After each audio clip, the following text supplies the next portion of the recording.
అందరికీ నమస్తే అండి. నా పేరు అజయ్. మై డియర్ దొంగ.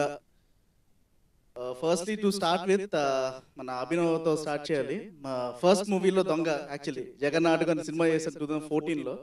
సో అందులో కూడా దొంగ. And again in 2024 again met him as a దొంగ. And yeah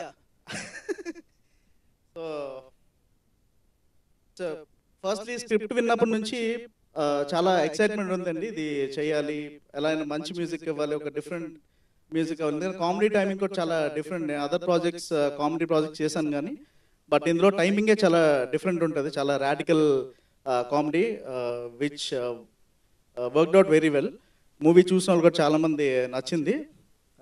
and coming to songs, title song ఇప్పుడు మన ప్రణిధి పాడింది. And lyrics by Ramesh Kumar గారు. అండ్ ఇందులో ర్యాప్ ఏదైతే మన కిషోర్ పాడింది ఉందో అందులో యాక్చువల్లీ అందులో లిరిక్స్ రాసింది మన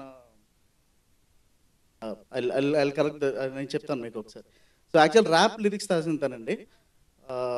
అండ్ థర్డ్ సాంగ్ మనకి సెమీ ప్యాథోస్ కైండ్ ఉంది. And that was written by Suresh Vanishetti గారు and again sung by Pranidhi. So music wise అంతా చాలా ఎంజాయ్ చేస్తూ చేస్తాం. Thanks to Sarva and Mahesh గారు అండ్ ఆహా. అండ్ ఆహాకి ఎన్నో ప్రాజెక్ట్ అనేది నేను కౌంట్ చెప్పక్కర్లేదేమో, వాసునోదర్ నెంబర్. సో ఇంకా చాలా ప్రాజెక్ట్స్ వస్తాయి ఆహా నుండి. Thank you so much. Thanks for the opportunity. Super. Thank you so much for this wonderful music. కాదు, ఒక్క నిమిషం మీరు వెళ్లే ముందు, చిన్నో పెద్దో ప్రతి ఒక్కరిలోనే ఒక దొంగ ఉంటాడు కదా. సో మాకు మీలో అజయ్ గారిలో ఉన్న దొంగ గురించి తెలుసుకోవాలని ఉంది. అంటే ఎలాంటి దొంగతనం అండి? ఏదైనా అవ్వచ్చు, వస్తువులు అవ్వచ్చు, ఫుడ్ అవ్వచ్చు. ఏం దొంగతనం చేశారు? గిటార్ దొంగతనం చేశారు. గిటార్ యాక్చువల్లీ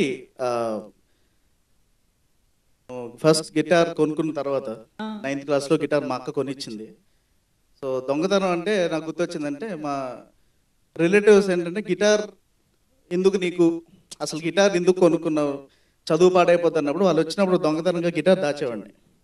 సో గిటార్ ఎవరికి కనిపించకుండా మంచం కూడా దేని మీద పెట్టి వాళ్ళు వచ్చినప్పుడు వాళ్ళు వెళ్ళిన తర్వాత మళ్ళీ తీసి దివాన్ మీద ఉండేది. So when ever I pass through guitar తీసి ఐ యూస్ టు ప్లే అన్నమాట. సో అదొక ఒక చిన్న activity I use to do. అంటే దొంగతనం కాకపోయినా దొంగతనంగా దాచేవాడు. ఓకే. అబ్బా, అసలు ఏది బయట పెట్టలేదు చూసారా, చాలా తెలివిగా చెప్పారు.